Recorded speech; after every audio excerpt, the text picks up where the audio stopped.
ನಮಸ್ಕಾರ. 10ನೇ ತರಗತಿಯ ನನ್ನೆಲ್ಲ ವಿದ್ಯಾರ್ಥಿಗಳಿಗೆ ಇಲ್ಲಿ ನಾವು 10ನೇ ತರಗತಿಯ ದ್ವಿತೀಯ ಭಾಷೆ ಕನ್ನಡದ ನೀಲನಕ್ಷೆ ಅಂದರೆ ನಾವು ಯಾವ ಒಂದು ಪಾಠದಲ್ಲಿ ಯಾವ ಒಂದು ವಿಧವಾಗಿ ಓದಿಕೊಳ್ಬೇಕು ಅನ್ನೋದು ಎಲ್ಲ ವಿದ್ಯಾರ್ಥಿಗಳಿಗೆ ಗೊತ್ತಿರುತ್ತೆ. ಆದರೂ ಸಹ ಕೆಲವೊಂದು ವಿದ್ಯಾರ್ಥಿಗಳಿಗೆ ಯಾವ ತರಹ ಓದಬೇಕು ಅನ್ನೋದು ಮಾಹಿತಿ ಇರಲಿಕ್ಕಿಲ್ಲ. ಸೊ ಹಾಗಾಗಿ ನಾನು ಈ ವಿಡಿಯೋ ಮುಖಾಂತರ ಮಾಹಿತಿಯನ್ನು ತಿಳಿಸ್ತಾ ಇದ್ದೇನೆ. ಇಲ್ಲಿ ಒಣಮರದ ಗಿಳಿ, ಇಲ್ಲಿ ಮೊಟ್ಟ ಮೊದಲನೇದಾಗಿ ನಾವು 1 ಅಂಕ ಅಂದ್ರೇನು, 2 ಅಂಕ ಅಂದ್ರೇನು, 3 ಅಂಕ ಅಂದ್ರೇನು ನಮ್ಗೆ ಗೊತ್ತಿರಬೇಕು. ಒಣಮರದ ಗಿಳಿಯಲ್ಲಿ ನೀವಾಗಲೇ ನೋಡ್ತಿರ್ಬೋದು,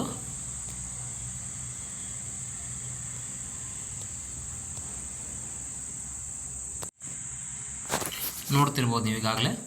ಇಲ್ಲಿ ನಾವು ಒಣಮರದ ಗಿಳಿಯಲ್ಲಿ 3 ಅಂಕದ ಪ್ರಶ್ನೆ 1 ಬರುತ್ತೆ. ಅಂದರೆ 3 ಅಂಕ ಅಂದರೆ ಏನೇನು, ಯಾವ್ಯಾವ ಬರುತ್ತೆ? 3 ಅಂಕ ಅಂತ ಹೇಳಿದಾಗ ನಾವಿಲ್ಲಿ ಕವಿ ಪರಿಚಯ ಬರುತ್ತೆ, ಅದೇ ರೀತಿಯಾಗಿ ಸಂದರ್ಭ ಬರುತ್ತೆ, ಅದೇ ರೀತಿಯಾಗಿ ಸಾರಾಂಶ ಬರುತ್ತೆ. ಸೊ ಇದು ಒಣಮರದ ಗಿಳಿ. ಈ ಒಣಮರದ ಗಿಳಿ ಇಲ್ಲಿ ಪದ್ಯನ ಗದ್ಯನ? ಗದ್ಯ ಆಗಿದ್ರೆ ಸಾರಾಂಶ ಪದ್ಯದಲ್ಲಿ ಬರುತ್ತೆ ತಾನೆ. ಸೊ ಇದರಲ್ಲಿ ನಾವು ಕವಿ ಪರಿಚಯ ಮತ್ತು ಸಂದರ್ಭ ಈ ಪ್ರಶ್ನೆಗಳನ್ನು, ಸಂದರ್ಭ ಮತ್ತು ಕವಿ ಪರಿಚಯಗಳನ್ನು ಓದಿಕೊಳ್ಬೇಕು. ಇದು ಒಣಮರದ ಗಿಳಿ. ಇನ್ನು ಮುಂದಿನ ಭಾಗ ಹಸಿ ಮಸಿ ಕುರುಸಿ. ಇಲ್ಲಿ ಹಸಿ ಮಸಿ ಕುರುಸಿಯಲ್ಲಿ 1 ಅಂಕದ ಪ್ರಶ್ನೆ 1 ಬರುತ್ತೆ, 2 ಅಂಕದ ಪ್ರಶ್ನೆ 1 ಬರುತ್ತೆ. ಸೊ ಇಲ್ಲಿ 1 ಅಂಕದ ಪ್ರಶ್ನೆ ಅಂದರೆ 1 ವಾಕ್ಯ, 2 ಅಂಕದ ಪ್ರಶ್ನೆ ಅಂದರೆ 3-4 ವಾಕ್ಯ. ಸೊ ಅದೇ ರೀತಿಯಾಗಿ ಆ ಪಠ್ಯದಲ್ಲಿ ಬರುವಂತಹ ವ್ಯಾಕರಣನೂ ಸಹ ಓದಿಕೊಳ್ಬೇಕಾಗುತ್ತೆ. ಇಲ್ಲಿ ಒಟ್ಟಾರೆಯಾಗಿ 2 ಪ್ರಶ್ನೆ 3 ಅಂಕ, 2 ಪ್ರಶ್ನೆ 3 ಅಂಕ ಬರುತ್ತೆ. ಸೊ ಅದೇ ರೀತಿಯಾಗಿ ಗಾನಯೋಗಿ ಪಂಡಿತ ಪುಟ್ಟರಾಜ ಗವಾಯಿ 3ನೇ ಪಾಠಕ್ಕೆ ಸಂಬಂಧಪಟ್ಟ ಹಾಗೆ ಇಲ್ಲಿ 1 ಅಂಕದ 1 ಪ್ರಶ್ನೆ ಬರುತ್ತೆ, 3 ಅಂಕದ 1 ಪ್ರಶ್ನೆ ಬರುತ್ತೆ. ಸೊ ನಾನು ಈಗಾಗಲೇ ಹೇಳಿದ್ದೆ, 3 ಅಂಕ ಅಂತಂದರೆ ಕವಿ ಪರಿಚಯ ಮತ್ತು ಸಂದರ್ಭ, 1 ಅಂಕ ಅಂತಂದರೆ ವಸ್ತುನಿಷ್ಠ ಪ್ರಶ್ನೆಗಳಾಗಿರ್ಬೋದು ಅಥವಾ ಒಂದು ವಾಕ್ಯದಲ್ಲಿ ಆಗಿರ್ಬೋದು ಓದ್ಕೊಳ್ಬೇಕು. ಈ ಗಾನಯೋಗಿ ಪಂಡಿತ ಪುಟ್ಟರಾಜ ಗವಾಯಿಗಳಲ್ಲಿ 1 ಅಂಕದ ಪ್ರಶ್ನೆಗಳು, ಸಂದರ್ಭದ ಪ್ರಶ್ನೆಗಳು ಮತ್ತು ಕವಿ ಪರಿಚಯ ಓದಿಕೊಳ್ಬೇಕಾಗುತ್ತೆ. ನೀವು ಎಲ್ಲನೂ ಓದ್ಕೊಂಡು ಕುಳಿತಿರೋದ್ರಿಂದ ಏನಾಗುತ್ತಪ್ಪ ಅಂತಂದರೆ ಸಮಯ ವ್ಯರ್ಥ ಆಗುತ್ತೆ. ಆದಷ್ಟು ಬೇಗ ನಾವು ಎಲ್ಲ ಪಾಠಗಳು ಮುಗಿಸೋಕೆ ಆಗೋದಿಲ್ಲ. ಅದೇ ರೀತಿಯಾಗಿ ಹಕ್ಕಿಗಳ ಗೂಡು ನಿಗೂಢ ಜಗತ್ತು, ಇಲ್ಲಿ 1 ಅಂಕದ ಪ್ರಶ್ನೆ 1 ಬರುತ್ತೆ, ಅದೇ ರೀತಿಯಾಗಿ 2 ಅಂಕದ ಪ್ರಶ್ನೆ 1 ಬರುತ್ತೆ.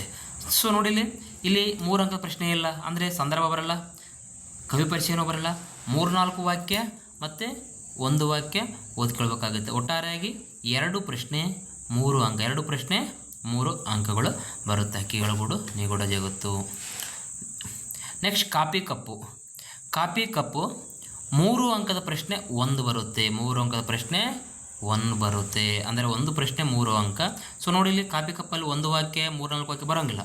ಸೊ 3 ಅಂಕ ಅಂತಂದಮೇಲೆ ಅದರಲ್ಲಿ ಏನು ಓದ್ಕೊಳ್ಬೇಕಾಗುತ್ತೆ? ಸಂದರ್ಭ, ಕವಿ ಪರಿಚಯ ಓದ್ಕೊಳ್ಬೇಕಾಗುತ್ತೆ. ಸಂದರ್ಭ 3 ಅಂಕಕ್ಕೆ ಬರುತ್ತೆ ತಾನೆ. ಇಲ್ಲಿ 6ನೇ ಪಾಠಕ್ಕೆ ಬಂದರೆ ಗಂಗೆಯಲ್ಲಿ ದೀಪಮಾಲೆ. ನೋಡಿ, ಇಲ್ಲಿ ಗಂಗೆಯಲ್ಲಿ ದೀಪಮಾಲೆ 1 ಅಂಕದ ಪ್ರಶ್ನೆ 1 ಬರುತ್ತೆ, 2 ಅಂಕದ ಪ್ರಶ್ನೆ 1 ಬರುತ್ತೆ. ಒಟ್ಟಾರೆಯಾಗಿ ಪ್ರಶ್ನೆ 2 ಅಂಕಗಳು 3 ಬರುತ್ತೆ. ನೋಡಿ, ಇಲ್ಲಿ 2 ಅಂಕದ ಪ್ರಶ್ನೆಗಳು ಅಂದರೆ 3-4 ವಾಕ್ಯ, 1 ವಾಕ್ಯ ಈ ಗಂಗೆಯಲ್ಲಿ ದೀಪಮಾಲೆಯಲ್ಲಿ ಓದ್ಕೊಳ್ಬೇಕಾಗುತ್ತೆ. ಸೊ ನೆಕ್ಸ್ಟ್ ನನ್ನ ಗೋಪಾಲ. ನೋಡಿ, ಇಲ್ಲಿ ನನ್ನ ಗೋಪಾಲದಲ್ಲಿ 1 ಅಂಕದ 1 ಪ್ರಶ್ನೆ, 3 ಅಂಕದ 1 ಪ್ರಶ್ನೆ. ಒಟ್ಟಾರೆಯಾಗಿ ಪ್ರಶ್ನೆ ಸಂಖ್ಯೆ 2,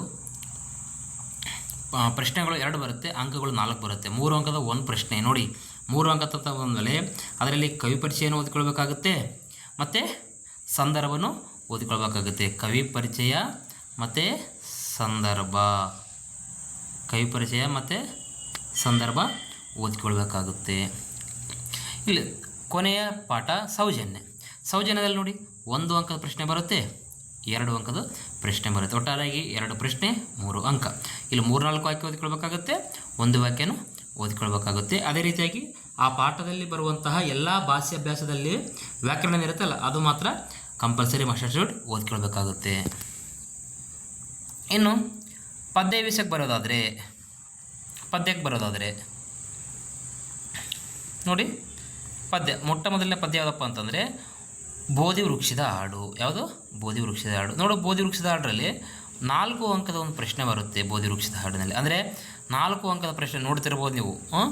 4 ಅಂಕದ 1 ಪ್ರಶ್ನೆ ಬರುತ್ತೆ. 4 ಅಂಕದ ಪ್ರಶ್ನೆ ಅಂತಂದರೆ 1 ವಾಕ್ಯನೂ ಬರಲ್ಲ, ಮೂರ್ನಾಲ್ಕು ವಾಕ್ಯನೂ ಬರಲ್ಲ, ಸಂದರ್ಭನೂ ಬರಲ್ಲ. ಸೊ ಅಲ್ಲಿ ಏನು ಬರುತ್ತೆ, ಕಂಠಪಾಠ ಬಂದಿರುತ್ತೆ. ಏನು ಬಂದಿರುತ್ತೆ, ಕಂಠಪಾಠ ಬಂದಿರುತ್ತೆ. Must and should. ಅಥವಾ 4 ಅಂಕ ಪ್ರಶ್ನೆ ಇನ್ನೊಂದು ಬರುತ್ತೆ, 8-10 ವಾಕ್ಯದಲ್ಲಿ ಉತ್ತರ. ಸೊ 8-10 ವಾಕ್ಯದಲ್ಲಿ ಸಹ ಓದ್ಕೊಳ್ಬೇಕಾಗುತ್ತೆ 4 ಅಂಕ ಪ್ರಶ್ನೆ. ಅದೇ ರೀತಿಯಾಗಿ ಕಂಠಪಾಠ ಓದ್ಕೊಳ್ಬೇಕು. ಯಾವ ಪಾಠದಲ್ಲಿಯಪ್ಪ ಅಂತಂದರೆ ಬೋಧಿ ವೃಕ್ಷದ ಹಾಡು. ನೆಕ್ಸ್ಟ್ ಸವಿಚೈತ್ರ ಪದ್ಯ. ಸವಿಚೈತ್ರ ಪದ್ಯದಲ್ಲಿ 1 ಅಂಕದ ಪ್ರಶ್ನೆ ಒಂದು ಬರುತ್ತೆ, ಅದೇ ರೀತಿಯಾಗಿ 3 ಅಂಕದ ಪ್ರಶ್ನೆ ಒಂದು ಬರುತ್ತೆ. ಒಟ್ಟಾರೆಯಾಗಿ 2 ಪ್ರಶ್ನೆ 4 ಅಂಕ. 2 ಪ್ರಶ್ನೆ 4 ಅಂಕ.